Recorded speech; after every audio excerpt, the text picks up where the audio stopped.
أعوذ بالله من الشيطان الرجيم بسم الله الرحمن الرحيم الحمد لله رب العالمين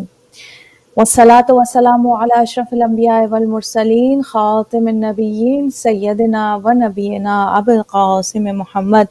صلى الله عليه وآله وسلم والصلاة والسلام على أهل بيت الطيبين الطاهرين المعصومين المظلومين الذين أذهب الله عنهم الرجس وطهرهم تطهيرا اللهم صل علی محمد و آل محمد وعجل فرجهم۔ ناظرین کرام السلام علیکم ورحمۃ اللہ وبرکاتہ۔ پروگرام محفل ولایت کے ساتھ حاضر ہیں الحمدللہ۔ یہ پروگرام آپ کی خدمت میں ولایت T V U S A کے پلیٹ فارم سے پیش کیا جا رہا ہے، لائیو پروگرام ہے، اور حمد و ثناء پروردگار سے محمد و آل محمد صلی اللہ علیہ وآلہ وسلم پر درود و سلام سے پروگرام کا آغاز کرتے ہیں انشاءاللہ۔ اور آج کے دن بہت ہمارے لیے، ہم سب شیعان حیدر کرار کے لیے، مولا کائنات کے ماننے والوں کے لیے، مولا کائنات کو مولا ماننے والوں کے لیے بہت بڑا دن ہے۔ بہت بڑے دن کی، بہت بڑی سیلیبریشنز کی، جشن کی شروعات ہیں، ابتدا ہے الحمدللہ۔ 18 ذی الحجہ کی شب لگ چکی ہے یہاں پہ ماشاءاللہ سے، اور اس مہینے کی دوسری عید ہم منانے کی تیاریاں کر رہے ہیں۔ ابھی عید الاضحیٰ سے فارغ الحمدللہ۔ یہ ہمارے لیے سعادت ہے کہ ایک کے بعد دیگر اس مہینے میں ہمیں عیدیں نصیب ہوتی ہیں، خوشیوں کے دن، بے پناہ خوشیوں کے دن ہم انجوائے کرتے ہیں اور مناتے ہیں، اور پروردگار عالم کی عظیم ترین نعمتیں ان کو ہم سیلیبریٹ کرتے ہیں الحمدللہ۔ آپ سب کو بہت بہت پیش کی عید مبارک۔ غدیر کا موقع ہے ماشاءاللہ، عید مبارک سب کو، اور ظاہر ہے کہ یہ مبارکباد خاص صاحبان ایمان کے لیے، یہ مبارکباد خاص طور سے صاحبان ولا کے لیے ہے، یہ مبارکباد خاص طور سے شیعان حیدر کرار کے لیے۔ لہٰذا پروردگار عالم انشاءاللہ اس دن کے حوالے سے ہم تمام مومنین مومنات کی انشاءاللہ، صاحبان ایمان کی تمام حاجتوں کو پورا کریں انشاءاللہ، ہمارے ایمان میں روز بروز انشاءاللہ اضافہ ہو انشاءاللہ، اور ہم مولا کائنات کے ماننے والے، ہم مولا کے چاہنے والے انشاءاللہ، مولا ہم سے راضی ہوں، ہم کچھ اس طرح سے اپنے عمل میں، اپنے کردار میں تبدیلیاں پیدا کریں کہ انشاءاللہ ہمارے مولا ہم سے راضی ہوں، اور انشاءاللہ جلد از جلد امام کا ظہور ہو انشاءاللہ، اور ہم وہ خوشی منائیں، وہ عید ایک مرتبہ ہم سب کو دیکھنا نصیب ہو، اور پروردگار عالم امام زمانہ کے ظہور پر نور سے ہماری آنکھوں کو روشن کرے انشاءاللہ۔ ہم سب کی دعا کے ساتھ میں سمجھتی ہوں کہ قل رب ادخلنی مدخل صدق واخرجنی مخرج صدق واجعلنی من لدنک سلطانا نصیرا، اس دن میں میں سمجھتی ہوں کہ ہم بہت ایک عزم کے ساتھ، خوشیوں کے ساتھ، اور بہت خوبصورت ارادوں کے ساتھ، محبتوں کے ساتھ، عشق علی کے ساتھ اس دن میں ہم قدم رکھیں گے انشاءاللہ۔ اس کے جشن کو منائیں گے، گو کہ کتنی بھی تاریکی ہو، کہ کوئی بھی وبا ہو یا کچھ بھی ہو، کیسا بھی ہو، لیکن جب غدیر کا موقع ہے تو وہ خوشی جو ہے ہر خوشی سے بڑھ کر ہے ہم سب کے لیے الحمدللہ۔ پروردگار عالم کا کرم ہے کہ اس نے ہمیں مولا کائنات کی ولایت سے متمسک کیا الحمدللہ رب العالمین۔ غدیر خم جس کی ہر موج شہرت و عظمت دوام سے ہمکنار ہوئی، غدیر خم جس کے فکر انگیز ساحل پر پیام الہی کی سیانت کا اہتمام ہوا، غدیر خم جس کی روح پرور فضاؤں میں تمدن اسلام اور تہذیب عدل کو بقا کا پروانہ ہاتھ آیا، غدیر خم جس کے حسن آفری دامن میں حضور رحمت للعالمین صلی اللہ علیہ وآلہ وسلم کی ریاضتوں کو تحفظ کا مژدہ ملا، غدیر خم جہاں سرکار ختمی مرتبت محمد صلی اللہ علیہ وآلہ وسلم کی دلی مراد پوری ہوئی، اللہ نے اپنی نعمت کی تکمیل کی اور دین اسلام کو سند قبول ہوا الحمدللہ۔ الیوم اکملت لکم دینکم واتممت علیکم نعمتی، یہ وہ دن ہے کہ جب جو ہے اللہ سبحانہ و تعالیٰ نے نعمتوں کو تمام کیا اور دین مکمل ہوا الحمدللہ۔ یعنی مولا کائنات کی ولایت جب ملی اہل اسلام کو، اہل ایمان کو، یہ تحفہ ولایت، یہ نعمت، یہ بہترین نعمت جب پروردگار عالم نے عطا فرمائی، تو یہ وہ نعمت تھی کہ اب اس کے بعد کسی اور نعمت کی گویا ضرورت نہیں رہی۔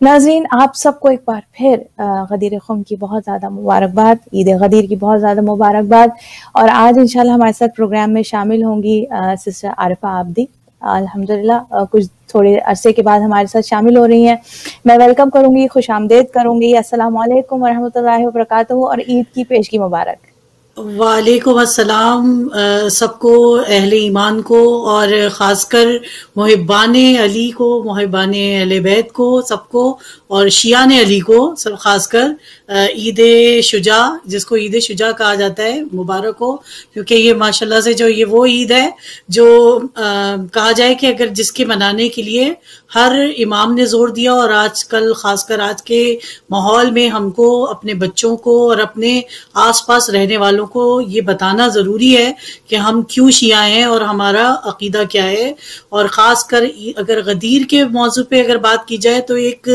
غدیر ہی ایک ایسا موضوع ہے جس سے ہر فتنے کا جواب دیا جا سکتا ہے. جو بھی کوئی فتنہ ہو, جو چاہے تکفیری فتنہ ہو, چاہے کوئی بھی ہو, کہ جو حالانکہ ان کی اپنی کتابوں میں, سب کی کتابوں میں لکھا ہوا ہے, اور یہاں تک کہ جو رسول کے بعد جو رسولوں کو ماننے والے کہ آئے دن نئے رسول بنتے ہیں, نئے پیغمبر آ جاتے ہیں. اور میں اسپیشلی جو ہمارے یہاں پاکستان میں قادیانی ہیں اور یہ ہیں, دوسرے فرقے ہیں, بہائی ہیں, ان کے لیے ایک اتمام حجت ہے غدیر کی چیز, کہ اگر وہ غدیر کو ہم پروف کر دیتے ہیں کہ ہم غدیر کو ماننے والے ہیں, ہم رسالت کے بعد اماموں کو ماننے والے ہیں, امامت کو ماننے والے ہیں, تو یہ آٹومیٹکلی یہ مسئلہ, اگر مسلمان بھی اس کانسیپٹ کو قبول کر لیں تو یہ آٹومیٹکلی یہ مسئلہ سالو ہو جائے گا. تو یہ اللہ کی دین ہے. اللہ کی, جب کہا جاتا ہے کہ اور آپ سے قرآن میں ذکر ہے کہ اور تم خدا کی کون کون سی نعمتوں کو جھٹلاؤ گے, تو ایک میں نے تفسیر پڑھی تھی, اس میں یہ لکھا ہوا تھا کہ اس سے مراد ایک مراد اس سے نعمت ولایت امام علی علیہ السلام ہے, کہ ہم یقیناً وہی لوگ جھٹلاتے ہیں جو جن کو کہ آخرت کا وہ نہیں ہے, کہ خوف نہیں ہے, کہ جن کو یہ سمجھ میں نہیں آتا کہ اللہ نے ولایت کا جو ہمیں سلسلہ دیا تھا وہ ہم خود اپنے ہاتھوں سے اپنے لوگوں کو برباد کرنے کے لیے ہم نے دوسرے نظام کے اوپر ہم زیادہ قائم رہے, اور دوسرے نظام کو جب لائیں گے امامت کے نظام کے خلاف, یا پھر وہ ڈیموکریسی کو لایا جائے گا, تو ڈیموکریسی میں ہمیشہ یہی غلط فیصلے ہوتے ہیں. اور اگر لایا جائے گا امامت اور نظام ولایت کو, تو پھر انشاءاللہ کبھی بھی یہ پوری انسانیت کے لیے ایک وہ تھا, ایک میسج تھا, جس کو کہ جیسے رسول اللہ پوری دنیا کے لیے رحمت للعالمین ہے, اسی طرح امام علی پوری دنیا اور جہان کے لیے ولایت کا درجہ رکھتے ہیں. اور یہاں تک کہ اگر دیکھا جائے تو قبر میں جو سوال کیا جائے گا وہ بھی ولایت علی اور 14 معصومین, اور اسی لیے بازو ہلا کے آپ کا سوال کیا جاتا ہے, کہ آپ کا بازو ہلا کے آپ کو کہا جاتا ہے کہ آپ گواہی دیں, تاکہ آپ کو جب فرشتے آئیں تو آپ کو گواہی دینے میں مشکل نہ ہو, آپ کو یاد رہے سارے اماموں کے نام. مگر یہ کہ ولایت علی جو ہے وہ ہمارے لیے پہلی سانس سے لے کر آخری سانس, اور پھر اس کے بعد قبر سے لے کر برزخ, اور یہاں تک کہ قیامت کے دن میں بھی ہماری جو پوچھ گچھ ہوگی وہ ولایت کے اوپر ہوگی انشاءاللہ. بے شک بے شک بے شک, بہت خوبصورت آپ نے, اور الحمدللہ پروردگار عالم کا شکر ہے. اور یہ تو عارفہ بہت سیدھی سی بات ہے, آئی ڈونٹ نو کہ اس کو سمجھنا اتنا مشکل کیوں ہے, کہ جب رسول کریم حضرت محمد مصطفیٰ صلی اللہ علیہ وآلہ وسلم, اور یہ حدیث اتنی زیادہ معتبر اور مستند حدیث ہے,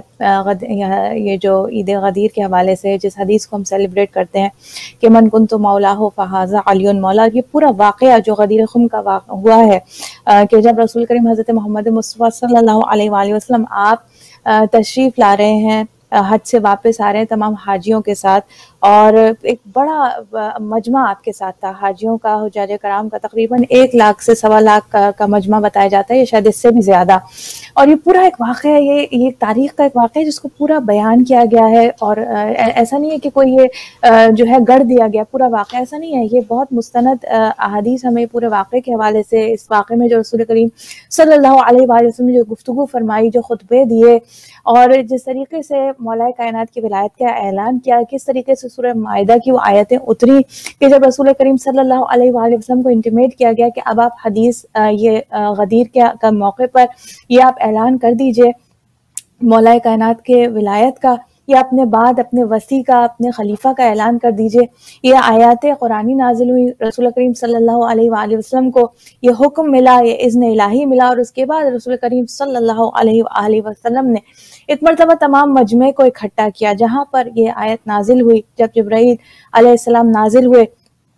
سورہ مائدہ کی ہمیں آیات ملتی ہیں، انشاءاللہ وہ آپ کے سامنے پیش کریں گے. اور پھر رسول کریم صلی اللہ علیہ وآلہ وسلم نے مجمع کو روکا اور یہ پورے احکام ہمیں ملتے ہیں کہ رسول کریم نے کہا کہ آپ نے ارشاد فرمایا کہ جو لوگ آگے جا چکے ہیں، یعنی کچھ لوگ وہ تھے جو آگے جا چکے ہیں، ان کو پیچھے بلایا جائے، اور جو پیچھے رہ گئے ان کے لیے انتظار کیا جائے، توقف کیا جائے. انتظار کیا گیا ان لوگوں. ظاہر ہے کہ پہلے ایسا تو ہوتا نہیں تھا کہ ایک جہاز میں سارے کے سارے ایسا ہوتا، ابھی بھی ایسا ہوتا ہے کہ فلائٹس ایک کے بعد ایک پہنچ رہی ہوتی ہیں. تو اسی طریقے سے جب لوگ اونٹوں پر اور گھوڑوں پر اور پاپیادہ جیسے بھی سفر کر رہے تھے تو کچھ رسول کریم صلی اللہ علیہ وسلم سے آگے نکل گئے تھے، کچھ جو تھے وہ ابھی بہت پیچھے تھے قافلے سے. رسول کریم صلی اللہ علیہ وآلہ وسلم کا اعلان تھا کہ جو آگے نکل گئے ان کو پیچھے بلایا جائے، اور جو پیچھے رہ گئے ہم ان کا انتظار کریں گے تاکہ تمام حجاج کرام، یہ تمام کا تمام مجمع جو حج کے فریضے کو ادا کر کے اب واپس مدینے کا اور مکے کا رخ کیے ہوئے ہے. اور یہ وہ جگہ تھی جہاں سے یہ قافلہ جو ڈیوائیڈ ہو جانا تھا، کہ جہاں یہ ظاہر ہے کہ مکے مدینے کے علاوہ ڈفرینٹ جو سمجھتے ہیں کہ یہاں پہ ایک انٹرسیکشن ٹائپ کا تھا کہ وہ تمام حجاج کرام جو ہے اپنی اپنی منزلوں پر آگے نکل جاتے. یہاں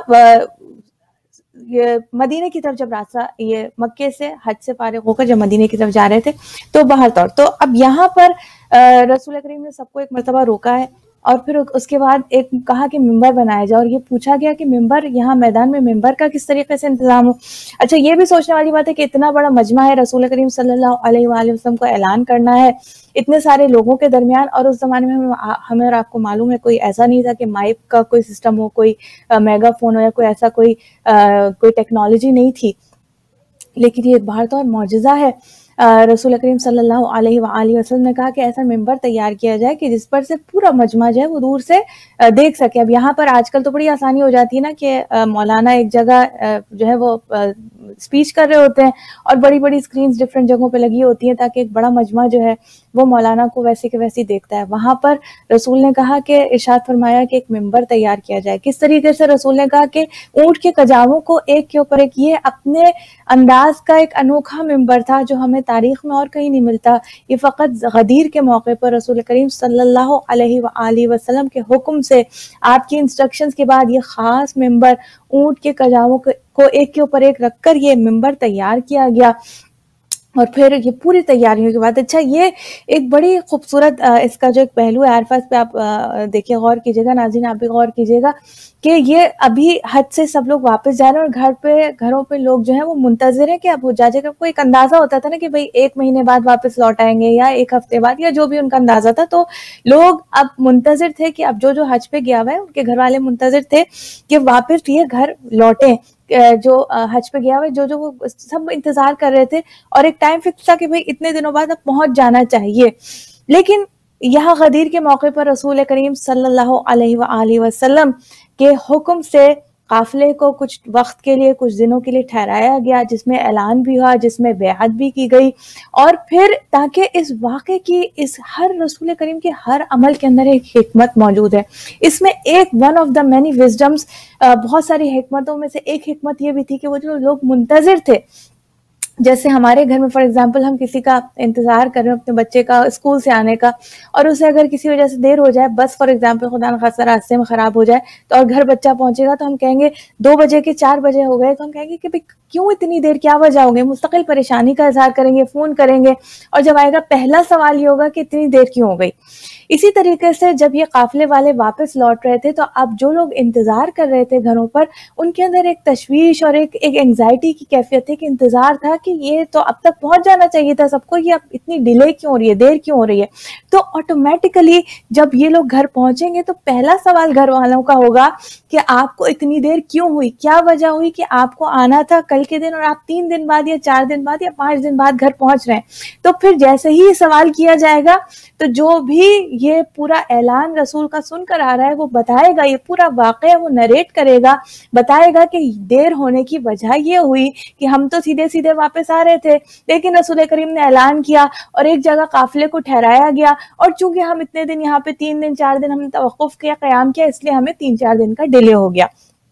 تو آٹومیٹیکلی اب اس کا یعنی آپ دیکھیے پیغام کس طرح پہنچایا جا رہا ہے. ایک تو ان لوگوں کو جو کہ وہاں پر آنے والے موجود ہیں, جو کہ ساتھی ہیں, جو کہ حجاج کرام ہیں, جو مجمع میں شامل ہیں, جو ڈائریکٹلی رسول کا یہ اعلان سن رہے ہیں. اور وہ لوگ جو ابھی موجود نہیں ہیں, جن کے پاس یہ لوگ جائیں گے, وہ اپنے سوال کے بعد سوال کا جواب یہ حاصل کریں گے کہ دیر اس وجہ سے ہوئی. اب یہ میسج چاروں طرف بہت آسانی سے پھیل جائے گا. تو بہت ساری حکمتیں ہیں. اسی لیے جو ہم کہتے ہیں نا کہ رسول کریم صلی اللہ علیہ وآلہ وسلم وما ينطق عن الهوى ان هو الا وحی یوحی, کہ آپ نے کبھی کوئی کام, کبھی کوئی بات بغیر وحی الہی کے نہ کوئی عمل سر انجام دیا اور نہ کوئی آپ نے گفتگو فرمائی. تو یہ ہمیں غدیر, اس کے بعد بھی ہم دیکھتے ہیں عارفہ کہ اتنا کچھ انتظام کرنے کے باوجود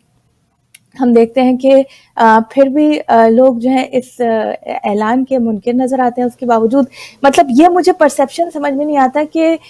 Y is it so hard to understand کہ جب رسول کریم, یا تو آپ یہ کہہ دیں کہ رسول کریم کی اطاعت جو ہے وہ ہر چیز میں ضروری نہیں ہے, کچھ چیز میں ہم بات مانیں گے, کچھ چیز میں ہم اپنی چلائیں گے. لیکن اگر یہ کہ نہیں, رسول کریم کی ہمیں 100% جیسا وہ کہہ رہے ہیں اطیع اللہ و اطیع الرسول, ایسے کہ ایسے ہی انہیں فالو کرنا ہے. تو اب رسول نے جب اپنا خلیفہ مقرر فرما دیا تو اس اعلان کے بعد کسی اور حکم کی کوئی گنجائش کیسے نکل آتی, یہ چیز میں سمجھ نہیں پاتی کہ اہل اسلام کے اندر یہ اتنا بڑا کنفیوژن ہے کیوں. بالکل. اور سب سے بڑی بات آپ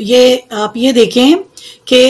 جو اعلان سنا تھا ان لوگوں کو اگر دیکھا جائے تو 1,24,000 کے اگر آپ 2 راوی بھی رکھ لیں کہ انہوں نے جو روایت کی وہ ہر 2 آدمی سے کی, تو اس کی تعداد 3 لاکھ سے اوپر جاتی ہے کہ 3 لاکھ لوگوں تک یہ پیغام پہنچا تھا. کہ اگر ہر آدمی 2 آدمیوں کو بھی یہ حدیث بتاتا ہے تو یہ 1,24,000 یا 1 لاکھ منیمم, اگر 1 لاکھ بھی رکھیں تو 1 لاکھ سے 3 لاکھ تک جاتا ہے کہ یہ 3 لاکھ لوگوں تک یہ حدیث منتقل ہوئی تھی. مگر پھر بھی نہ ماننے والوں نے, اور مدینے جیسی جگہ پہ صرف 2 مہینے کے بعد بھول کے, جب جناب سیدہ دروازہ کھٹکھٹاتی تھی لوگوں کا کہ چلو تم نے اس وقت قصیدہ کہا تھا, تم باہر آ کے ذرا یہ کرو کہ گواہی دے دو کہ علی اس امامت کے اور اس کرسی کے حقدار ہیں, مگر کوئی باہر نہیں آیا تھا. اور آپ اس وقت کے مسلمانوں کی حالت دیکھیں کہ ہم یعنی سوچتے ہیں کہ کاش ہم وہاں ہوتے. تو اب یہ بھی سوچنے والی بات ہے کہ کاش اگر ہم وہاں ہوتے اور اگر وہی سچویشن مدینے میں ہمارے ساتھ ہوتی تو کیا ہم بھی اپنا دروازہ بند کر کے بیٹھتے کہ 2 مہینے بعد ہم کہتے کہ ہماری یادداشت کمزور ہے, ہم بھول گئے. تو اور سوچے جس نے قصیدہ کہا وہ بھول گیا, تو آپ سوچ سکتی ہیں کہ پھر کیا رہی ہوگی اس وقت کے مسلمانوں کی حالت کہ جب تک رسول زندہ رہے واہ واہ کیا کہنے, واہ آپ سے اچھا تو کوئی ہے نہیں. مگر جیسی رسول کی آنکھ بند ہوئی, ان کی اولاد سے, ان کے آل سے اور ان کے فرمان سے منہ موڑا گیا, تو سب سے بڑی ہمارے لیے مسلمانوں کے لیے یہ ہزیمت کی بات ہے کہ ہم نہ غدیر کو یاد رکھ سکے, نہ ہم مباہلہ کو یاد رکھ سکے. اگر ہم مباہلہ کو بار بار ریپیٹ کرتے تو ہمارے لیے کرسچینٹی کے خلاف کھڑے ہونے کے لیے ہمارے پاس بہت زیادہ مواد تھا. ہر میڈیا پہ, اگر ہم ہر میڈیم پہ عید مباہلہ یا مباہلے کی آیت کو پیش کیا جائے, اس کو نریٹ کیا جائے, تو یقیناً ہم اس وقت کی کرسچینٹی کو بھی ٹیک اوور کر سکتے تھے. اور یہاں تک کہ ہمارے لیے یہ بھی مصیبت کی بات ہے کہ آج بھی ہم لوگ یہ کہتے ہیں کہ یہ کرپٹ نظام ہے, وہ کرپٹ نظام ہے, یہ کرپٹ لیڈر ہے, وہ بھائی یہ کرپشن آپ نے اپنے اوپر خود لا دی ہے. خود آپ, اللہ کوئی بھی برا نہیں چاہتا بندوں کے لیے جب تک وہ خود اپنے لیے برا نہ چاہیں. اللہ نے آپ کے لیے نظامت دے دی تھی. امام کا جو نظام ہے, امامت کا نظام, وہ ہر ایک کے لیے ایک کھلا ہوا ایک میسج تھا. مگر آپ کو اپنے پیروں پہ کلاڑی مارنے کا شوق تھا. تو آپ یہ خود سوچ سکتے ہیں کہ ایک ٹرین جو ایک پٹری پہ جا رہی ہو, جس کا راستہ مدینے کی طرف ہی جا رہا ہے, اور اگر آپ اس کا جو تھوڑا سا اینگل اگر تھوڑا ٹیڑھا کر دیں گے تو وہ چلتے چلتے تھوڑی بہت تو وہ اس علاقے سے گزرے گی, مگر پھر وہ اس ڈائریکشن پہ چلی جائے گی بالکل آگے جا کے 1300 سال بعد, 1000 سال بعد, 1400 سال بعد. اس لیے ہم دیکھتے ہیں کہ جتنا بڑھتا گیا, جتنا نظام ولایت سے دور ہوتے گئے, ان کے لیے اماموں کی وقت یعنی اماموں کی جو توقیر تھی وہ کم ہوتی گئی. وہ لوگ اماموں کو ماننے سے بالکل ہی کم، یہاں تک کہ ان کے لیے حاضر امام جو تھا وہ غائب تھا. یعنی ان کو اگر ان کو رکھا بھی گیا تھا کہ قید خانے میں تو ان کے لیے کوئی فرق نہیں پڑتا تھا شیعوں کے لیے، کہ اس وقت کے شیعہ بھی ہر چیز کر رہے تھے. اور یہ دیکھتے ہیں کہ بنو عباس اور بنو امیہ نے اتنا ظلم کیا کہ کاش اس وقت اگر نظام ولایت کو مان لیا جاتا تو کیونکہ اللہ کا وعدہ ہے کہ ہم تھوڑوں کو جو ہے وہ اکثریت پہ ہم ہمیشہ حاوی رکھتے ہیں. تو اگر تھوڑے لوگ بھی اگر امام علی کے ساتھ اس وقت کھڑے ہوتے تو یقیناً وہ اکثریت پہ بھاری ہوتے. اور آج اس دنیا میں اگر دیکھا جائے تو نہ صرف نظام حکومت بہت اچھا ہوتا کہ کرپشن نہیں ہوتی، اتنا ہم نہیں دیکھتے کہ جو اناج حالانکہ اتنی دنیا میں پیدا ہوتا ہے غلہ وہ سارا پانی میں بہا دیا جاتا ہے مگر مستحق کو اس کی امانت نہیں پہنچتی. تو نظام امامت جو ہے، نظام ولایت جو ہے وہ نظام عدل سے منسلک ہے کہ امام علی آئے تھے اور انہوں نے عدل کو نافذ کیا تھا. عدل کا مطلب یہ ہے کہ ٹوپی کو ٹوپی کی جگہ پہنا جائے، پیر میں نہ پہنا جائے. تو امام کا مقصد یہ تھا کہ جو چیز جس چیز کے لیے مستحق ہوتا ہے وہ اسی کے پاس پہنچی جائے. تو یقیناً آج کا نظام امامت اگر ہم دیکھیں کہ اگر آج بھی انشاءاللہ اگر امام نظامت قائم ہوتا ہے، امام کا نظام قائم ہوتا ہے تو یقیناً امام مہدی آ کے اجل اللہ تعالیٰ فرجہ الشریف وہ یقیناً وہی نظام نافذ کریں گے جو غدیر میں لوگوں نے چھوڑ دیا تھا انشاءاللہ. بالکل بالکل، بے شک اس میں کوئی ظاہر ہے کہ جو یہ تو سیدھا دیکھا جائے تو عرفہ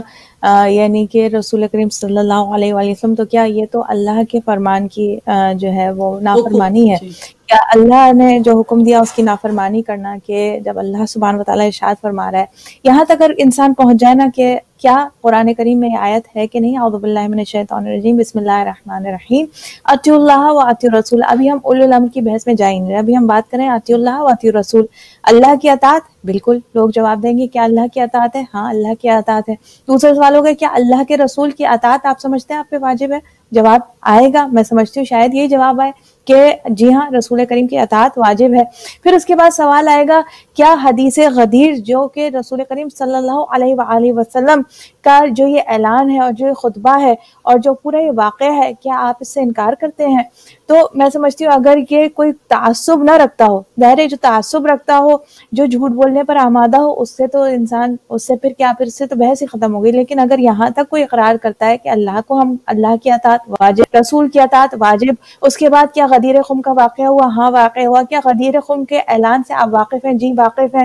کیا پیغمبر نے مولا کائنات کی ولایت کا اعلان کیا؟ جی ہاں اس ولایت کا اعلان کیا. کیا یہ جملات تھے من کنت مولاہ فہذا علی مولا؟ بالکل جی ہاں یہ جملات تھے. تو اب اس کے بعد جب یہاں تک آ گئے، جب آپ ہر سوال کا جواب جی ہاں جی ہاں جی ہاں اور ہر چیز کو مانتے آ رہے ہیں، تو اس کے بعد رسول کریم صلی اللہ علیہ وآلہ وسلم کے شہادت کے بعد یا آپ کے وصال کے بعد اس کا منکر ہو جانا اور اس کو بھول جانا. اور یہ ایسا نہیں تھا کہ کوئی 50 سال گزر گئے ہوں، یہ ذوالحجہ کا واقعہ ہے. ذوالحجہ 18 ذوالحج کو یہ حج سے واپسی پر یہ اعلان کیا گیا ہے، اور ذوالحج کے بعد جو ہے محرم کا مہینہ، اور اس کے بعد سفر میں رسول کریم صلی اللہ علیہ وآلہ وسلم کی شہادت ہے. تو اب اتنے سے یعنی ایسا نہیں تھا کہ جناب بہت 50 سال پرانی بات ہے، 70 سال پرانی بات ہے وہ ہم بھول گئے. نہیں ایسا نہیں ہے، 2 مہینے پرانی بات ہے، بہت پرانی بات نہیں ہے، 2 مہینے پرانی بات ہے. لیکن اتنی جلدی اس اعلان کو بھول جانا، اتنی جلدی اس کا انکار کر دینا. اور پھر ہم دیکھتے ہیں کہ ظاہر ہے کہ وہ تو انشاءاللہ ہم بات کریں گے کہ جو پھر رویہ رہا ہے اور کس طریقے سے نہ صرف یہ کہ انکار کیا گیا ہے بلکہ مولا کائنات کے جن کو رسول نے، اگر آپ چلیے یہ اس کو بھی آپ نہ مانیں کہ خلیفہ، انہوں نے لفظ خلیفہ استعمال نہیں کیا، اتنا تو کہا کہ میں جس کا مولا اس کا علی مولا. تو پھر آپ کو کس نے حق یہ دے دیا کہ اس مولا کے گلے میں رسی باندھ کر اس کو گھسیٹا جائے؟ یہاں تک تو مولا تو مان لیا نا آپ نے. آپ مولا کے، اب یہاں پہ یہ پھر آ جاتے جناب مولا کا مطلب دوست ہوتا ہے، مولا کا مطلب یہ ہوتا ہے، مولا کا مطلب وہ ہے. اب یہ تو یہ ہر چیز میں ہم دیکھتے ہیں کہ عارفہ یہ بھی عجیب بات ہے، اگر سوچنے والا سوچے تو سمجھ میں آتا ہے کہ اللہ تعالیٰ کی جانب سے آزمائش ہے کہ جس کے دل میں ایمان کا نور جتنا زیادہ روشن ہوتا ہے اتنا ہی وہ حقیقت کو پہچان پاتا ہے. بالکل قرآن کریم میں بھی بہت ساری آیتیں جو ہیں وہ بالکل جیسے کہتے ہیں کہ واضح آیتیں ہیں، اور بہت ساری آیتیں جو ہیں وہ متشابہ ہیں. تو وہ متشابہ آیت جو قرآن کریم میں کسی بھی مسلمان کے لیے، کسی بھی صاحب ایمان کے لیے وہ متشابہ آیت گویا ایک آزمائش ہے کہ اب اس آیت کی تفسیر کے لیے، اب اس آیت کی تفصیل کے لیے وہ کس دروازے کا رخ کرتا ہے،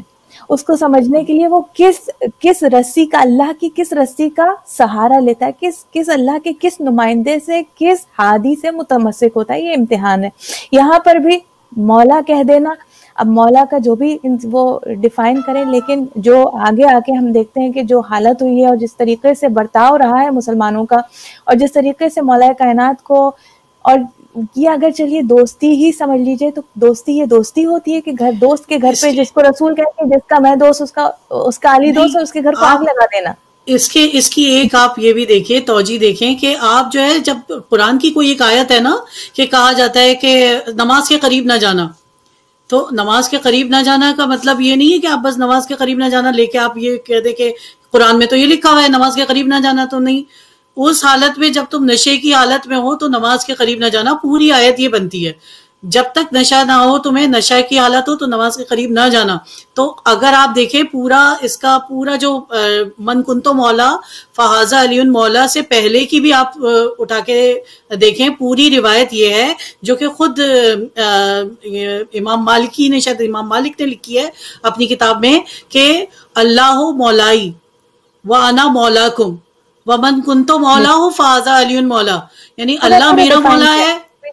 اور میں تم سب کا مولا ہوں. تو اللہ جن معنوں میں مولا ہے ان معنوں میں علی مولا ہے، اسی معنوں میں رسول مولا ہے. یعنی اللہ مولا وہ والا مولا نہیں ہے کہ نظام چلا رہے ہیں. مولا یعنی کہ جو آپ کو لے کے سامنے چلنے والا، جس کے لیے آپ کے لیے راستہ بنانے والا. یعنی یہ مولا کا مطلب یہ ہے امام، آپ کے آگے چلنے والا. مولا وہ جس کا رابر کہا جاتا ہے. جیسے ہم کہا جاتا ہے مولانا کی ہم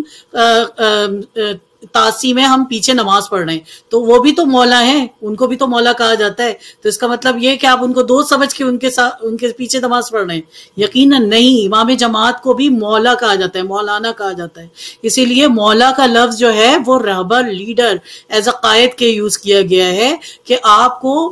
جس کے پیچھے چلنا ہوتا ہے اس کو مولا کہا جاتا ہے. کہ ہم یعنی مولا فہذا علی، مگر جس معنوں میں اللہ کے پیچھے چلنے کی ہدایت رسول نے دی تھی اسی معنوں میں علی بھی ویسے ہی ہدایت رکھیں گے جاری و ساری، جو اللہ کی ہدایت سے متمثل ہے، یعنی جو توسل ہے، یعنی جو بیچ میں بریک نہیں ہو سکتی. اس کے بعد بھی ہم کتنے بھی، اب یہاں پہ میں ان کی بات کروں گی، بہت اچھے جو ایک آدھ سنی اسکالرز بھی ہیں، تو انہوں نے یہ کہا کہ ہم بھی مولا کی تعویل وہی دیتے ہیں جس سے صوفیہ پیدا ہوئے، یعنی صوفیزم اس طرح پیدا ہوا کہ وہ یہ کہتے ہیں کہ ہم بھی مولا علی کو ہم روحانی طور پہ یہ سمجھتے ہیں کہ ان کے پاس دین کا جو وہ آیا تھا سلسلہ وہ امام علی سے چلا ہے، وہ سارا توسل ان سے چلا ہے، دین ہمیں ان سے لینا ہے، مگر جو حکومت کا حق ہے وہ ہم کسی اور کو دیتے ہیں. اب آپ یہ بھی سمجھے کہ ایک طرح سے یہ ان کی کیا کہا جائے کہ یہ نہ سمجھی ہے کہ آپ دیکھ رہے ہیں کہ مولا جس کو بنایا گیا ہے جو ہر چیز میں پرفیکٹ ہے. آپ ڈاکٹر کے پاس جاتے ہیں تو آپ اسپیشلسٹ کے پاس جاتے ہیں نا، یا پھر آپ یہ کہتے ہیں کہ نہیں اس نے 2 سال کا ڈپلوما کیا، یہ دوائی دے سکتا ہے ہمیں، کمپاؤنڈر تھا یہ بھی پڑھا سکتا ہے، ہمیں دوائی دے سکتا ہے. یہ نہیں کیا جاتا. ہمیشہ اچھے سے اچھے اسپیشلسٹ کے لیے کے پاس جایا جاتا ہے. یہ نہیں کیا جاتا کہ نہیں ہماری اگر دل کی تکلیف ہے تو میں یہ کرتا ہوں گھٹنے والے کو دکھا دیتا ہوں. یہ نہیں کیا جائے گا. یقیناً دل کے اسپیشلسٹ اور ایسا مولا جو ہر چیز کا اسپیشلسٹ ہو تو اس کے پاس نہیں جایا جائے گا تو پھر کس کے پاس جایا جائے گا. تو اگر دیکھا جائے مسلمانوں نے اپنا نقصان خود کیا یہ کر کے کہ ہم حکومت کسی اور کو دیتے ہیں اور ہم ولایت کسی اور کو دیتے ہیں. ولایت علی کے پاس رہے گی، حکومت دوسروں کے پاس رہے گی کیونکہ وہ ابھی چھوٹے ہیں، ایج نہیں ہے، 25 سال ہے، 30 سال ہے، تو یہ اتنے بڑے ہیں نہیں کہ یہ اس کی گدی سنبھال سکیں. یہ کوئی گدی کا معاملہ نہیں ہے کہ گدی مل رہی ہے کہ بوڑھے کو جتنا بوڑھا ہوگا اتنا. کتنے ہم لوگوں نے بوڑھے دیکھیں کہ جو صحیح وہ نہیں کر پاتے ہیں، جو فیصلہ کرنے کا وقت آتا ہے وہ نہیں کر پاتے ہیں. مگر جو امام علی کو امامت کا جو درجہ ملا تھا وہ ایسا تھا کہ وہ جو ہر ایک کے لیے رہبر تھے. آخر کو ان لوگوں کو بھی ماننا پڑا جو حکومت میں تھے کہ اگر علی نہیں ہوتے تو ہم واقعی ہم سے غلط فیصلہ ہو جاتا. تو اس کا مطلب یہ تھا کہ امام علی کا جو نظام تھا، جو اللہ کا نظام تھا، وہ ماننے والا نظام تھا. وہ اسی کو ہی مان کے ہم چلتے تو آج دنیا کہاں کی کہاں پہنچ چکی ہوتی. آج ہم لوگ جو چاند تک بھی پہنچنے میں بھی ابھی بھی کانسپریسی ہے کہ چاند پہ پہنچے کہ مون لینڈنگ کی کہ نہیں کی. تو یہ مون لینڈنگ بہت پیچھے کی بات ہوتی، ہم اس سے بھی آگے جا چکے ہوتے. تو یقیناً یہ ولایت سے دوری کا یہ انجام ہے کہ ہم علم میں بھی پیچھے رہ گئے اور ہم اس میں بھی. اور یہ امام زمانہ کے لیے ایک میں نے یہ پڑھی تھی کہ جب امام واپس آئیں گے، امام زمانہ اجل اللہ تعالیٰ فرج شریف، تو وہ اس وقت ہیومینٹی کی یعنی مینٹل لیول جو اتنا ہائی ہو چکا ہوگا، جو ہم 5% یا 3% اپنا دماغ یوز کر رہے ہیں، وہ ہم 25 سے لے کر 80% اپنا دماغ یوز کریں گے. تو یقیناً وہ ہمارا جو انٹلیکچولیٹی ہے وہ یقیناً ہائی ہو جائے گی. جو ہم میڈیکل فیلڈ میں جیسے جن امراض کا ہم علاج نہیں نکال سکے، یقیناً وہ انسان میں اتنی کیپیسٹی ہوگی کہ وہ اتنا آگے بڑھ چکا ہوگا کہ وہ یقیناً ہر چیز کے اوپر حاوی ہوگا. یعنی ستاروں سے لے کر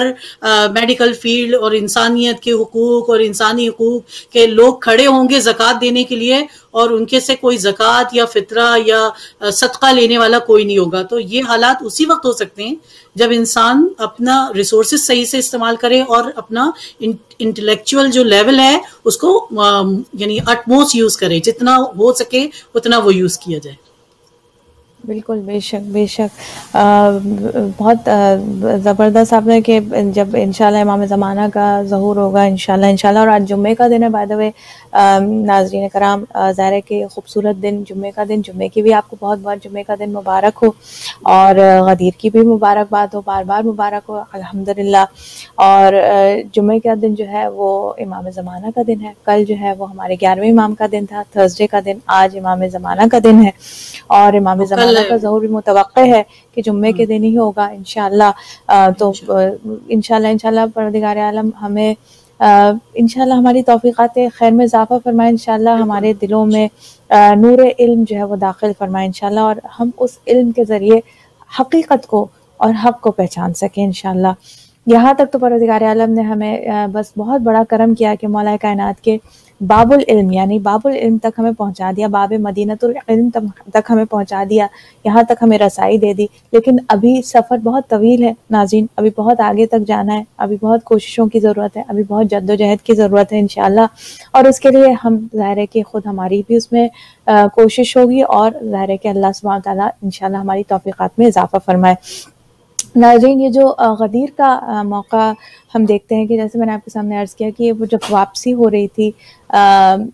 حج کے بعد مکے سے، تو یہ وہ جگہ تھی غدیر کی چند میل کے فاصلے پر، جہاں سے فاصلے یہ جو قافلے تھے ڈیوائیڈ ہو رہے تھے. یعنی مدینے جانے والے مدینے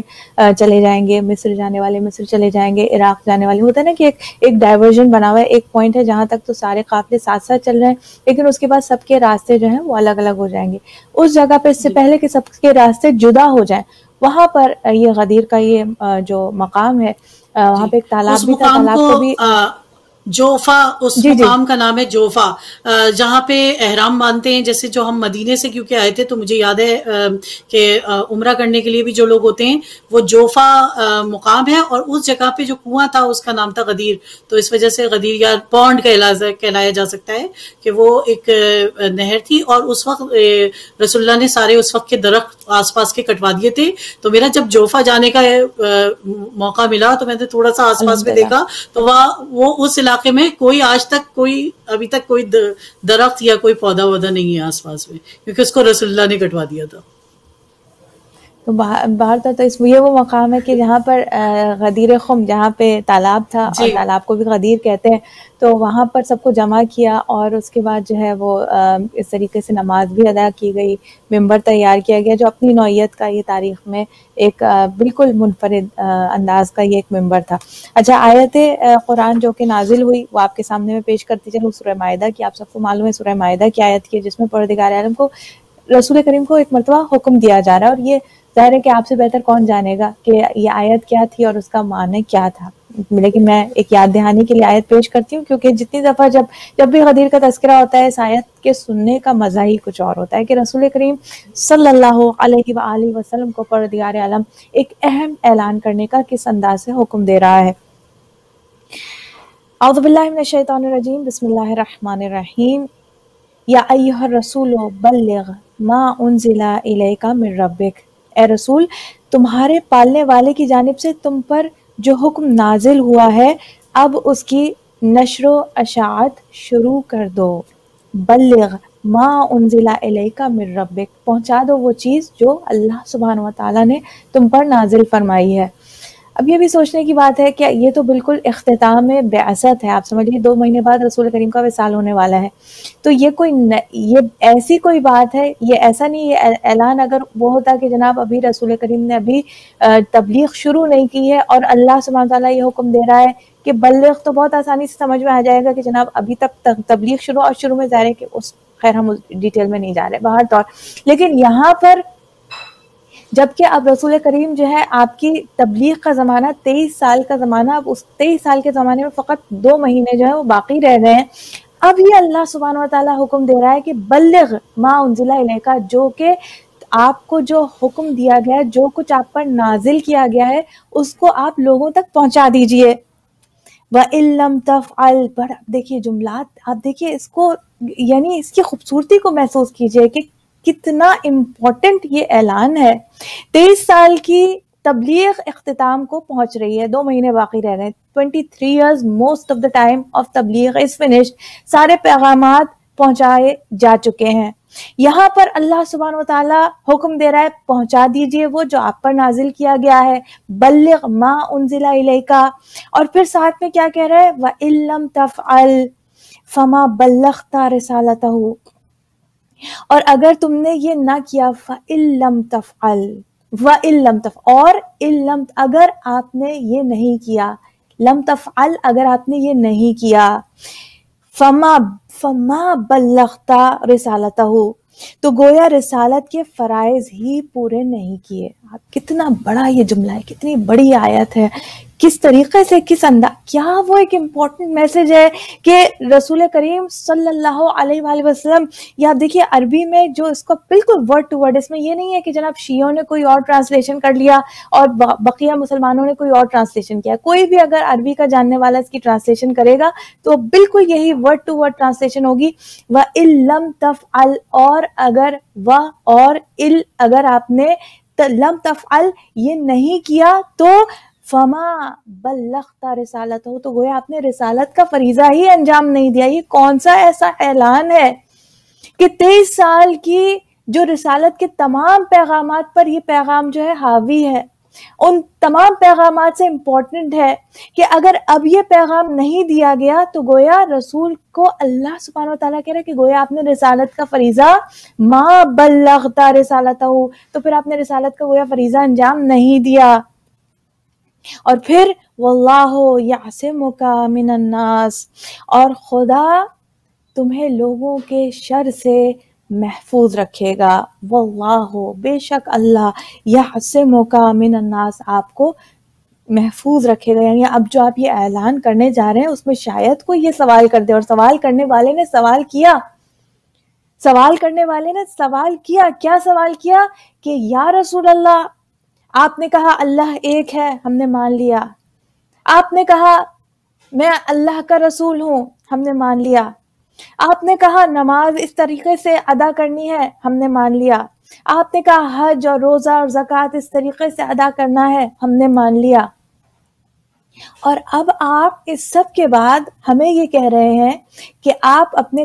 کہا علی کا یہ مقام، مثلا مولا کائنات کی فضیلت آج پہلی بار نہیں ہے جب مولا کائنات کی فضیلت کو رسول اللہ بیان فرما رہے ہیں۔ اس سوال سے بھی مولا کے معنی سمجھ میں آ رہے ہیں کہ رسول اللہ کا اس وقت مولا کہنا کوئی عام مولا نہیں تھا کہ لوگ کہہ دیں کہ جناب دوست کہہ رہے تھے۔ رسول اللہ کا مولا کہنا اگر ایک عام انداز سے ہوتا تو سوال کرنے والا یہ سوال نہ کرتا، کیونکہ یہ پہلا موقع نہیں تھا کہ جب رسول کریم صلی اللہ علیہ وآلہ وسلم نے مولا کائنات کی فضائل بیان کیے ہوں۔ کتنے ہی بار، کتنے ہی مواقع ایسے آئے کہ بار بار رسول کریم نبی خدا رحمت للعالمین صلی اللہ علیہ وآلہ وسلم مولا کائنات کی فضیلت کا اعلان کرتے رہے، لوگوں کو بتاتے رہے۔ کبھی کہا علی صراط مستقیم، جب سورہ فاتحہ کی تفسیر کی بات ہوئی تو کہا صراط مستقیم علی ہے، جب بائے بسم اللہ کی بات ہوئی تو کہا نقطہ تحت بائے بسم اللہ علی ہے۔ کہاں جیسے موسیٰ کی ہارون سے نسبت تھی ویسے ہی میری اور علی کی نسبت ہے۔ خیبر میں پہلے بتایا کہ علم کس کو دوں گا، جو کرار ہے، غیر فرار ہے، جس کو خدا دوست رکھتا ہے اور جو خدا کو دوست رکھتا ہے اور جس کو خدا اور اس کا رسول دوست رکھتے ہیں. پہلے اعلان کیا پھر علم دیا، بار بار مولا کائنات کی فضیلتیں بیان کرتے رہے. آج سوال کرنے والے نے سوال یہ کیا کہ ہم سنتے رہے علی کا مقام، آپ نے بیان کیا علی کی فضیلتیں، آپ نے بیان فرمائی، ہم سنتے رہے، آپ نے کہا اسلام یہ ہے، ہم نے سن لیا، مان لیا، تسلیم کر لیا. اب آج آپ اپنے رشتہ داروں کو، اپنے بھائی کو جس سے آپ کو بہت زیادہ محبت ہے، گویا وہ کہنے والا یہ کہہ رہے کہ اب چونکہ یہ آپ کی پرسنل لائکنگ اور ڈس لائکنگ کا معاملہ ہے، کہ چونکہ آپ مولا کائنات سے اس قدر شدید محبت کرتے ہیں، چونکہ وہ آپ کے بھائی ہیں، اتنے نزدیک ہیں، تو لہٰذا اب آپ نے ان کو ہمارا خلیفہ مقرر کر دیا. تو رسول کریم، میں نے جملہ کیا کہا، وما ينطق عن الهوى، کوئی بات اپنی مرضی سے نہیں کہی. یہ اللہ کا پیغام جبرائیل امین نازل ہوئے، یہ حکم الہی لے کر کہ وہ پیغام پہنچا دیجئے، یہ پیغام رسول نے پہنچایا. سوال کرنے والے نے سوال کیا اور پھر اس کے بعد یہ بھی کہا کہ اگر میں اپنے بات میں، اگر آپ واقعی سچ کہہ رہے ہیں اور یہ آپ کا کوئی پرسنل لائکنگ اور ڈس لائکنگ کا معاملہ نہیں ہے، تو پھر اسی وقت اللہ کا عذاب مجھ پر نازل ہو جائے. اور پھر یہ تاریخ گواہ ہے، سورہ معارج کہ سوال کرنے والے نے سوال کیا اور پھر اللہ کا عذاب اس پر اسی وقت آسمان سے اس شخص کے اوپر اللہ کا عذاب جو ہے وہ نازل ہوا، اور وہیں پر وہ راکھ ہو گیا، وہ ختم ہو گیا. وہ انسان جو ہے اس وقت سوال کرنے والا جس نے اس طرح کا سوال کیا اور رسول خدا کی صداقت کو چیلنج کیا، رسول کریم کی کہا کہ یہ آپ کے اپنے ہوائے نفس کے تحت یہ اعلان کریں، اپنی پرسنل پسندیدگی کے تحت یہ اعلان کریں. اللہ نے عذاب نازل کر کے اس بات کو واضح کیا کہ رسول کریم کا اعلان رسول کا کوئی پرسنل اعلان نہیں ہے، یہ حکم الہی ہے کہ جو آج بھی رسول کریم حکم الہی کی پیروی کرتے ہوئے یہ اعلان سب لوگوں کے سامنے کر رہے ہیں. اور یہ دیکھیے آیت، اس کو ضرور پڑھیے گا، سورہ مائدہ کی آیت نمبر 67 کہ جس کے اندر بڑی کلیئرلی بتایا گیا کہ پہنچا دیجئے جو اللہ نے آپ پر نازل فرمایا، اور اگر یہ آپ نے نہیں پہنچایا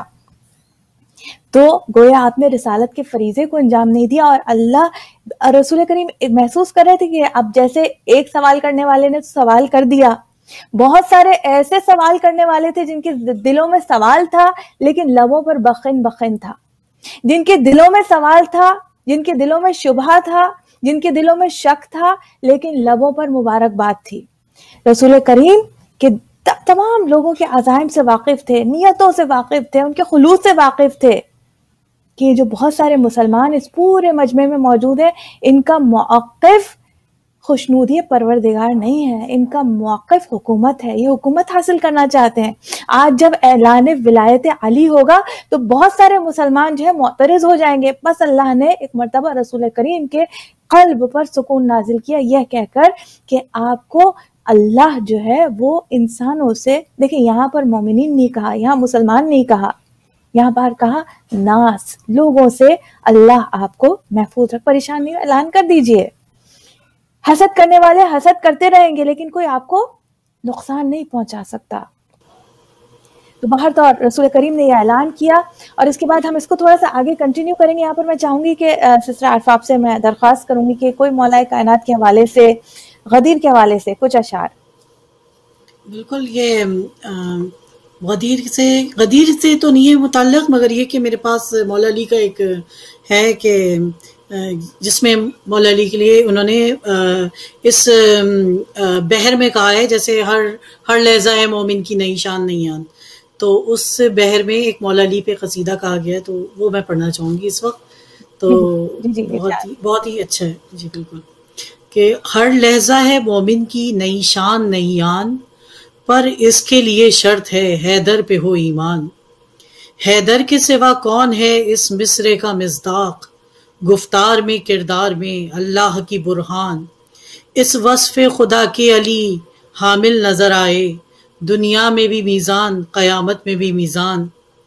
ہم سایہ جبریل امی بندہ خاکی، جبریل کے استاد کو سمجھانا مسلمان. بہلول کی دانائی کا جن کو نہیں ادراک، ہر گام پہ مل جائیں گے اس طرح کے نادان. خالق کی قسم ناد علی جن پہ لکھی ہو، خود ایسے سفینوں کو بچا لیتے ہیں طوفان. نیزے پہ ہے مشغول تلاوت میں جو وہ سر،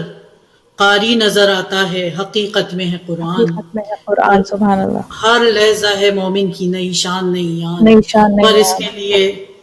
اس کے لیے شرط ہے حیدر پہ وہ ایمان. اور حافظ جو بنے بیٹھے ہیں یہ ناز بھی ٹولے، کل نیزے کی نوکوں پہ اٹھا لائے تھے قرآن. بے شک بے شک یار. اس کا مجھے یہ شعر بھی کہہ لینے دیجیے عارفہ، جو اس کا اصل جو علامہ اقبال کا، اس کی بھی اس کی جو بیوٹی ہے وہ اس کو کوئی ہاں کہیں آپ پڑھیے. کون سا والا جو ہم ہر لہجہ ہے مومن کی، ہر لہجہ ہے وہ، اگر آپ وہ والا دیکھیں آپ، ہر لہجہ ہے مومن کی نئی شان نئی آن، تو وہ پورا لگتا ہے کہ مولا علی کے لیے لکھا گیا ہے. تو ہر لہجہ ہے مومن کی نئی شان نئی آن، گفتار میں کردار میں اللہ کی برہان. ہمسایہ جبریل امی بندہ خاکی، قاری نظر آتا ہے حقیقت میں ہے قرآن. اور آگے کے شعر مجھے یاد نہیں آ رہے ہیں، مجھے یقیناً کھولنا پڑے گا اس کو. یہ کتنا خوبصورت ہے. دیکھیے اس میں ہمارے لیے کتنے بڑے لیسنز ہیں. قاری نظر آتا ہے یعنی یہ مومن کی شان ہے، ہر لہجہ ہے. اس کو غور سے ناظرین آپ دیکھیے، ہو سکتا ہے میں انشاءاللہ، ابھی تو ٹائم ہمارے پاس ختم ہو رہا ہے، لیکن ہر لہجہ ہے. یہ مومن جو ہے انسان، جب ہم اپنے آپ کو بڑا سینہ تان کے ہم کہتے ہیں کہ ہم مومن ہیں، ہم مومن ہیں، ہم کیوں مومن ہیں، کیوں ناز کرتے ہیں اپنے ایمان پر؟ کیونکہ یہ ایمان جو ہے مولا کائنات کے ایمان سے جڑا ہوا ہے. یہ ایمان جو ہے مولا کائنات کے ایمان سے طاقت حاصل کر رہا ہے، اس لیے ہمیں اپنے ایمان پر ناز ہے. ہر لہجہ آپ دیکھیں مومن کی شان کیا ہونی چاہیے. ایسا مومن جو کہ واقعی متمسک ہے ولایت مولا کائنات سے. ہر لہجہ ہے مومن کی نئی شان نان، گفتار میں کردار میں اللہ کی برہان. جی ایک شعر مجھے ابھی ملا ہے کہ غفاریو قہاریو قدوسیو جبروت، یہ چار عناصر ہوں تو بنتا ہے مسلمان. اگر دیکھا جائے تو مولا میں یہ سارے فضائل تھے، اور مولا علی کا قول ہے کہ مومن ایسا ہو نہیں سکتا جس میں ایک نہ ایک صفت اس کے پاس اللہ کی نہ ہو. یعنی ہر مومن میں کوئی نہ کوئی ایک عدل کی یا صفت، کوئی نہ کوئی ایسی صفت ضرور ہوگی. اور مولا کو دیکھا جائے تو اس میں جو اللہ کی جو صفات، یعنی اللہ کی صفات، یعنی کہ وہ والی صفات جو یعنی ہر انسان میں ہو سکتی ہیں. اگر ہم اور آپ اگر سچ بولنا شروع کر دیں تو ہم بھی کوئی نہ کوئی یا کوئی عدل کرنا شروع کریں تو عادل یا اللہ کی ایک صفت ہمارے اندر آ جائے گی. تو یقیناً مولا کو دیکھا جائے تو قہاری و غفاری و قدوسی و جبروت، یہ چار عناصر ہوں تو بنتا ہے مسلمان. جس سے کہ دل لالہ میں پیدا ہو وہ شبنم، ٹھنڈک ہو وہ شبنم، اور صحراؤں کے دل جس سے لرز جائے، دریاؤں کے دل جس سے لرز جائے وہ تو یہ وہ سوچے کہ وہ شبنم جو ہے وہ ایک قطرہ پانی کا جو اگر چاہے تو وہ ایک گلے لالہ پہ ٹھہرے تو وہ ٹھنڈک کا احساس دیتا ہے، اور اگر وہ ایک قطرہ جو ہے وہ سمندر میں گر جائے تو وہ طوفان بھی برپا کر سکتا ہے. تو یہ دیکھا جائے تو پورا کا پورا یہ جو نظم ہے علامہ اقبال کی، ایسا لگتا ہے جیسے کسی ایک پرسنالٹی کو دیکھ کے انہوں نے لکھی ہے، اور وہ ہے مولا علی ہمارے، اور کوئی نہیں ہو سکتا. کہ قاری نظر آتا ہے حقیقت میں. تھوڑا سا میں اختلاف کروں گی یہاں پہ. مولا کائنات، اور اس میں امام حسین کو بھی آپ کر سکتے ہیں. نہیں مولا نہیں، میں اس میں یہ میں کہنا چاہوں گی مولا کائنات کی شخصیت کو ان اشعار میں قید نہیں کیا جا سکتا، کیونکہ شخصیت اس سے بہت بلند ہے. یہ تو مولا کے غلام کا کردار ہے، یہ مولا کے بندے کا کردار ہے. یہ مولا، یہ ہمارا اور آپ کا کردار ہونا چاہیے. ہمارے اور آپ کے لیے یہ علامہ اقبال نے جو کہا کہ مومن کی جو صاحب ایمان ہے اس کی شان یہ ہونی چاہیے. اور یہ میرے سامنے یہ اشعار رکھے ہیں اور میں آپ کے سامنے پیش کرتی ہوں، تو آپ سے ہم اجازت لیں گے. بالکل میں یہ بھی کہہ رہی ہوں کہ جب مومن کی یہ شان ہوگی تو سوچے امیر المومنین کی کیا شان ہوگی. آپ یہ خود سوچ سکتے ہیں امیر المومنین کی کیا شان ہوگی. بالکل بالکل. سوچے مومن میں اگر صرف 4 یا 5 خصوصیت پیدا ہو جائے تو وہ مومن ہو جاتا ہے. اور اگر یہ ساری اس سے زیادہ جو 99 خصوصیات ہیں اگر وہ ساری کی ساری مولا علی کے اندر دیکھی جائے، رسول اللہ میں دیکھی جائے، سارے ائمہ میں دیکھی جائے، تو پھر ان کی کیا شان ہوگی، امیر المومنین کی کیا شان ہوگی. بھائی سبحان اللہ، آپ کی اس بات کو سیکنڈ کرتے ہوئے کیا ہاں جزاک اللہ. اب میں آپ کے سامنے ناظرین میں چاہتی ہوں اس کو بہت غور سے سنیے، اس لیے کہ میں سمجھتی ہوں آج کا پیغام ہے کہ ہمیں اپنے اندر یہ خصوصیات جو ہیں یہ پیدا کرنی ہے. ہر لہجہ ہے مومن کی نئی شان نئی آن، گفتار میں کردار میں اللہ کی برہان، گفتار میں کردار میں اللہ کی برہان. اور ہمسایہ جبریل امی بندے خاکی ہے، اس کا نشے من نہ بخارا، نہ بدخشان، اور یہ راز کسی کو نہیں معلوم کہ مومن، یہ راز کسی کو نہیں معلوم کہ مومن قاری نظر آتا ہے حقیقت میں ہے قرآن، قاری نظر آتا ہے حقیقت میں ہے قرآن، اور جس سے جگرے لالا میں ٹھنڈک ہو وہ شبنم۔ یہ پرسنالٹی ایسی ہونی چاہیے کہ ایک مرتبہ ایک شبنم کے قطرے کی طرح اور کہیں طوفان کی طرح، جس سے جگرے لالا میں ٹھنڈک ہو وہ شبنم،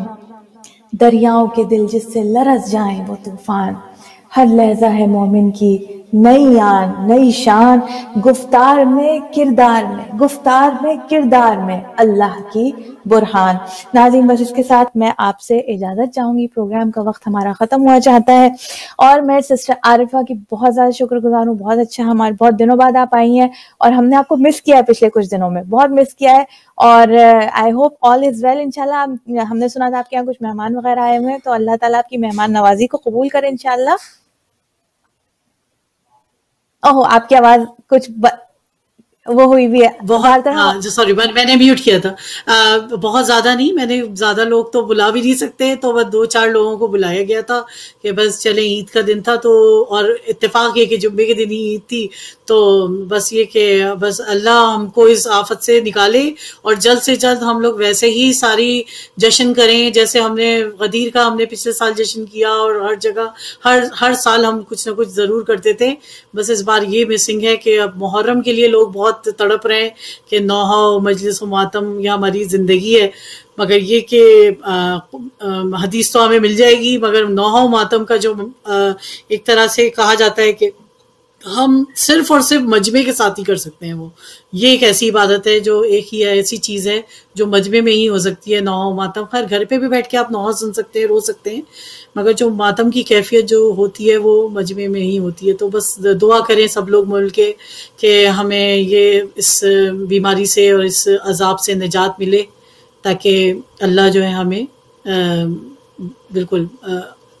یہ دن آ جائے ہمارے لیے جلد سے جلد انشاءاللہ۔ ناظرین اس کے ساتھ ہم اجازت چاہیں گے، آج کا بہت زیادہ خوشیوں کا دن، اور ناظرین یہ ظاہر ہے کہ خوشی سے بڑھ کر کوئی خوشی نہیں ہے، لیکن اگین آج پھر میں آپ سے التماس کروں گی دعائے صحت کے لیے، ہماری ساس بلقیس سلطانہ جعفری انشاءاللہ ان کے لیے، اور تمام مومنین مومنات جو بھی بیمار ہیں، ذاکرہ بینا حسن ہماری پیاری دو صبا کی فرینڈ، اور ذاکرہ اہل بیت، اور دیگر منہا جن کا نام آئمہ اب چینج ہو کر ہو گیا، اور دیگر مومنین مومنات جو بیمار ہیں، اور خصوصاً جنہوں نے التماس کی ہے اور شدید بیمار ہیں، پروردگار عالم ان سب کو شفاء کاملہ عطا فرمائے، امام زمانہ کے ظہور میں تعجیل فرمائے، اس ذکر کو اپنی بارگاہ میں قبول فرمائے انشاءاللہ۔ ربنا تقبل منا انک انت السمیع العلیم بحق محمد و آلہ الطیبین الطاہرین۔ پروردگار عالم انشاءاللہ ہم سب کے لیے، آپ سب کے لیے یہ دن مبارک قرار دے۔ انشاءاللہ اپنا خیال رکھیے گا، اپنی دعا میں ہم سب کو یاد رکھیے گا۔ آپ سے اجازت چاہیں گے، عارف آپ سے اجازت چاہیں گے انشاءاللہ۔ والسلام علیکم ورحمۃ اللہ وبرکاتہ، فی امان اللہ۔